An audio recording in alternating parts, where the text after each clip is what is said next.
Hello everyone and welcome to my Y&R Trends channel. I hope everyone is having a wonderful day. Before we begin, please hit the subscribe button and give this video a thumbs up. The air inside the Newman Ranch felt thick with tension that afternoon, the kind that makes even the quietest sounds echo like thunder. Victoria Newman had stopped by under the pretense of dropping off some papers for Nikki, but her instincts told her something else was at play. For weeks, she had sensed that her mother and Jill were hiding something big, something connected to Claire and the strange coincidences surrounding her past. When she heard hushed voices coming from the sitting room, Victoria hesitated by the door, her heart pounding as if it already knew she was about to uncover a truth that would shatter everything. Jill's voice was firm, low, and filled with that cutting edge of secrecy. "Nikki, you have to promise me this stays between us. No one can know, not Kane, not Lily, and certainly not Claire." Victoria froze, her breath catching. Kane's name? What did he have to do with Claire? She leaned in, careful not to make a sound. "I can't believe this," Nikki whispered, her tone trembling. "You're telling me Kane Ashby? He's Claire's real brother?" The words hit Victoria like a jolt of lightning. Her vision blurred for a second as she pressed a hand to her mouth, trying to keep quiet. Jill sighed heavily. "I didn't want it to come out like this, but the DNA test confirms it. Colin's tangled past didn't end where we thought. There's another layer. A secret child he fathered before Kane was even born. That child was Claire's mother. It makes Claire and Kane siblings." Nikki's eyes widened in shock, tears pooling as she struggled to process it. After everything that girl has been through, after what Jordan did, this changes everything. Victoria's thoughts were spinning wildly. Claire, who had been fighting to rebuild her life, who had longed for a sense of belonging, was actually tied to Kane? The connection seemed impossible, yet somehow it fit. She thought of the few times Claire and Kane had crossed paths, the strange familiarity, the way they instinctively trusted one another despite being strangers. Victoria's pulse raced as she realized the depth of this revelation. Kane, who had spent years running from his family's chaos, now unknowingly shared blood with the girl Victoria had finally begun to see as redeemable. Inside the room, Jill continued, her voice softening with guilt. "I wanted to tell Kane myself, but you know him. He'd go straight to Claire, and then the entire town would be talking before sunset. The truth could destroy her when she's only just starting to heal." Nikki nodded solemnly. "But secrets in this town never stay buried, Jill. You know that." Those words echoed like a prophecy, and Victoria knew she couldn't just walk away. Later that evening, she sat alone in her office at Newman Enterprises, the city lights glittering outside her window, reflecting her inner turmoil. Should she confront her mother? Or warn Claire? She pictured Claire's face, the fragile hope in her eyes, the way she'd looked at Victoria recently with cautious gratitude. How would she handle learning she had a brother living right in Genoa City? Victoria's mind flashed to Kane.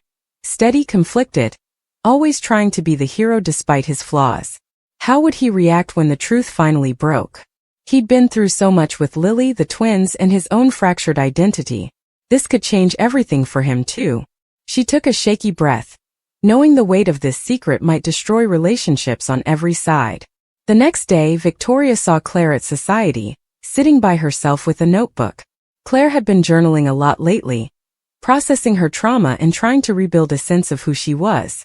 Victoria watched her from a distance for a moment before walking over, her composure masking the chaos she felt inside. "Hey," Victoria said softly, sliding into the seat across from her. "Mind if I join you?" Claire smiled faintly. "Not at all. I was just writing, trying to make sense of things." Her eyes carried the quiet sadness of someone still learning how to live again. Victoria hesitated, words forming and dissolving on her tongue. She wanted to tell her everything, to give her back the missing pieces of her life, but she couldn't, not yet. "You're doing really well," Victoria said instead. "You're stronger than you think." Claire gave a small, grateful nod. "Thanks. It helps having people believe in me now." Across the room, Kane entered, his expression weary but thoughtful. He spotted them and approached, offering his usual polite smile. "Ladies," he greeted warmly. "Hope I'm not interrupting." Claire's face lit up just a little. There was something about Kane that made her feel safe, though she didn't understand why. "Not at all," Victoria said, her heart tightening as she watched them exchange small talk. She noticed the easy rhythm between them, the natural connection. It wasn't romantic, it was deeper than that, instinctive like family recognizing family. The irony burned inside her. When Kane left a few minutes later, Claire sighed. He's one of the few people who doesn't look at me like I'm broken. Victoria smiled sadly. Maybe that's because he sees something familiar in you. That night, Victoria couldn't sleep. The secret gnawed at her, an invisible thread pulling tighter each hour. Eventually, she picked up her phone and called her mother. "Mom, we need to talk," she said, her voice tense. Nikki's sigh on the other end said everything. "You heard, didn't you?" Victoria's silence was answer enough. "I didn't mean for you to find out that way," Nikki continued. "Jill swore me to secrecy. It's complicated." "Complicated?" Victoria snapped softly. "Claire has a right to know who she is. Kane deserves to know too. We can't keep something like this buried." Nikki's tone turned pleading. "If you tell them now, you could destroy both of them. Let Jill handle it in her own time." Victoria hung up, torn between duty and empathy, her conscience screaming louder than reason. Over the following days, Victoria tried to carry on as if nothing had changed, but the burden was unbearable. She saw Claire at the park one afternoon, playing with Johnny and Katie, laughter mixing with the crisp autumn air. For the first time, Claire looked at peace. Kane happened to walk by and joined them, smiling as the kids tugged him into their game. Watching them, Victoria realized that fate had already connected them. Blood or not, they were finding their way to each other. Maybe the truth would only deepen that bond, or maybe it would break it entirely. But secrets in Genoa City never stayed secret for long. As the sun dipped below the horizon, Victoria made a silent promise. She wouldn't let this truth be used as a weapon. Too many lives had been destroyed by lies in this town. Whether Jill or Nikki liked it or not, the truth about Kane and Claire would come out. And when it did, it would shake the Newmans, the Ashbys, and the entire town to its core. She whispered to herself, barely audible but resolute, "They deserve to know." And in that quiet moment, Victoria understood that some shocks don't just change the story. They rewrite it forever. Days passed, but Victoria's mind refused to rest. Every time she looked at Claire, she felt the secret pulsing beneath the surface like a heartbeat no one else could hear. Genoa City had seen its fair share of scandals, but this revelation felt different. It wasn't just another lie tangled in corporate greed or romantic betrayal. It was about family, about truth, about lives that had been unknowingly intertwined for years. And as much as Victoria wanted to believe that silence would protect them, she knew deep down that secrets in this town always found their way into the light. One evening, as she sat alone in her office at Newman Enterprises, the shadows from the city skyline casting long reflections across the room, her phone buzzed. It was Kane. "Hey Victoria," he said, his tone weary. "Sorry to call this late. Just wanted to ask if you've seen Claire recently. She's been kind of off." The concern in his voice made her chest tighten. "Yeah," she answered carefully. "She's been keeping to herself. Maybe she just needs some time." Kane sighed on the other end. "Maybe. I just can't shake the feeling something's bothering her. It's strange, you know? I feel this pull to look out for her like I owe her something." Victoria closed her eyes, her throat tight. "You're a good man, Kane," she said softly. "Maybe it's your instincts telling you to protect her." After they hung up, Victoria stared at the phone, her reflection faintly visible in the darkened screen. She couldn't keep doing this, lying by omission, pretending everything was normal while carrying a truth that connected two souls in the most unexpected way. That night, she found herself driving through the quiet streets until she reached Chancellor Park. Claire was there, sitting on a bench, wrapped in her coat, lost in thought beneath the amber glow of the streetlights. "You couldn't sleep either?" Victoria asked, approaching slowly. Claire looked up, surprised but not unhappy to see her. "Guess my mind's still sorting through everything that's happened. You ever feel like your whole life's a puzzle with missing pieces?"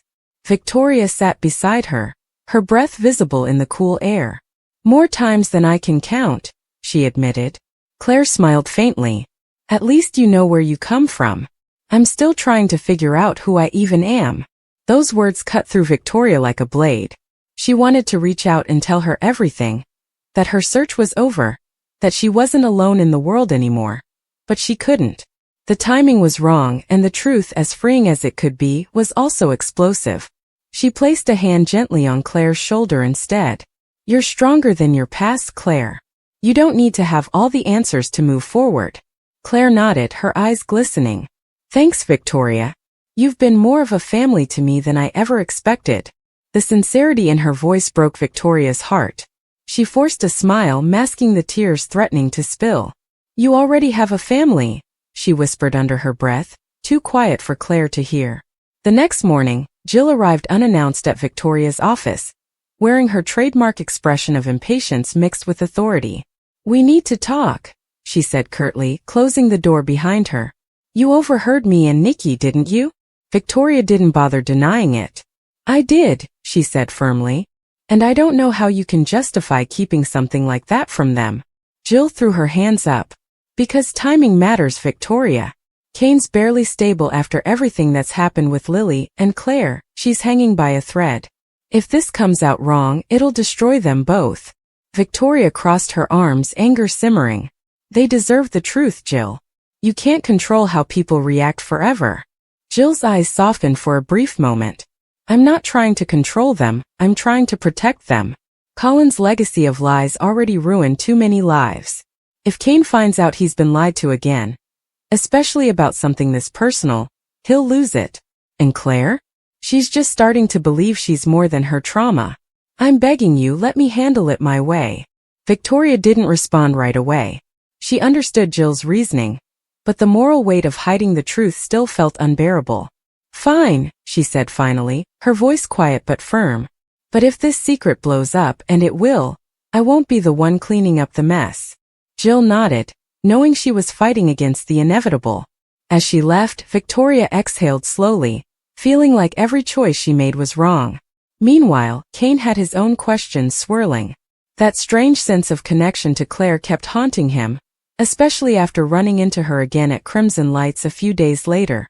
She had been sitting at the counter, distractedly stirring her coffee when he joined her. "You okay?" he asked. Claire looked up, smiling faintly. "Yeah, just thinking too much." Kane chuckled. "Welcome to my world." She tilted her head curiously. "You ever get that feeling like you've met someone before, even if you know you haven't?" Kane's smile faltered. "Yeah, I get that a lot with you." They shared a quiet moment, the kind that lingered just a little too long, filled with unspoken questions. If either of them had known the truth in that moment, everything would have changed. Back at the ranch, Nikki sat in her living room, staring at an old photo of Victoria as a child.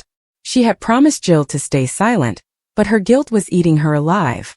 When Victor walked in, she quickly hid the photograph and tried to compose herself. "You look like you've seen a ghost," Victor remarked, studying her closely. Nikki sighed. "I wish it were that simple." Victor's brow furrowed. "What's going on?" She hesitated. "It's about Claire and Kane." The name combination made Victor pause mid-step. "Kane Ashby." Nikki nodded slowly, tears threatening. "He's her brother, Victor." Jill confirmed it. "It's all connected through Colin's family line." Victor's expression hardened instantly. "And you've known this how long?" "A few days," she admitted. "Jill made me promise not to say anything." His jaw clenched. "You know as well as I do, secrets like this only lead to disaster." Nikki looked at him, her eyes pleading. "I wanted to protect Claire.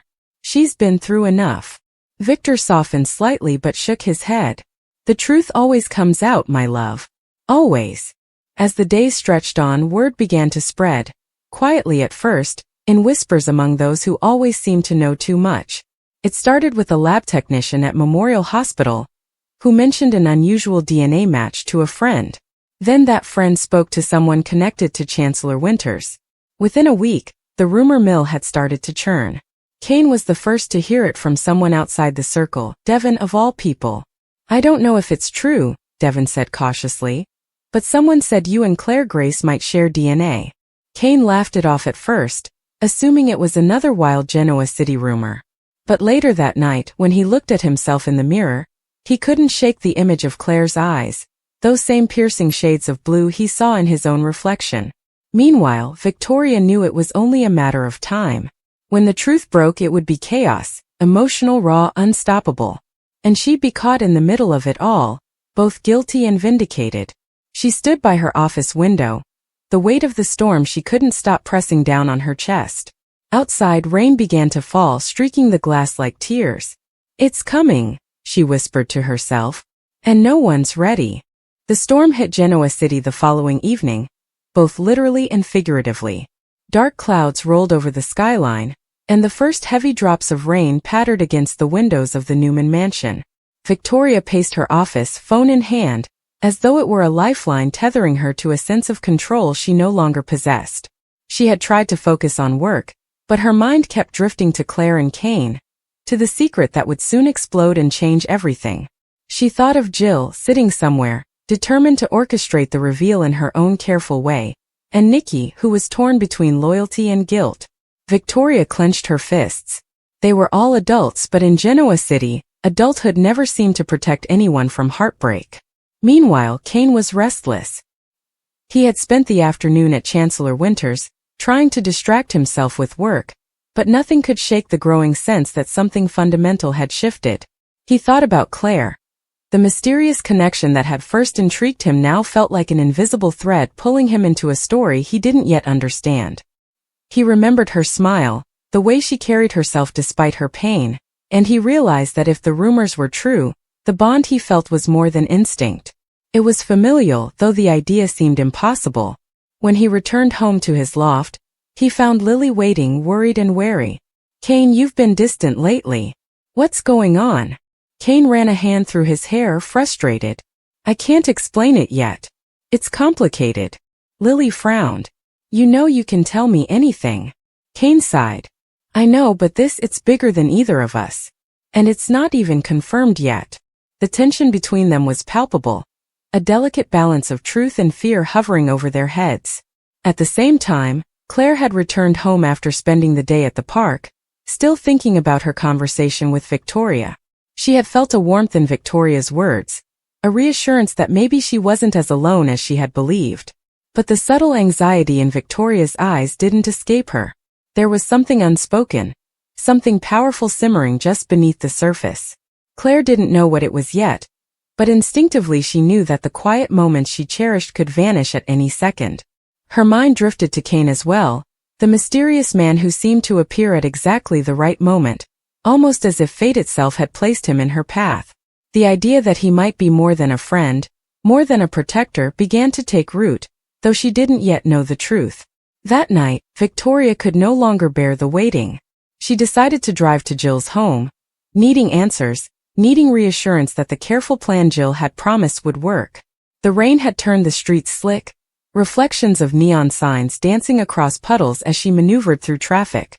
When she arrived, Jill opened the door with her usual briskness, but her eyes betrayed a flicker of worry. "Victoria," she said, stepping aside. "I wasn't expecting you." Victoria didn't waste time. "Jill, you have to tell me how long we have before this truth comes out. I can't watch Claire and Kane be blindsided." Jill motioned for her to sit. "You're right to be concerned. The truth will come out soon, whether we like it or not, and I've tried to control the timing, but you know Genoa City, secrets have legs." She paused, considering her words. Kane deserves to know first. Claire deserves to know after him. But the longer we wait, the harder it'll hit them. And if you intervene, it could all spiral.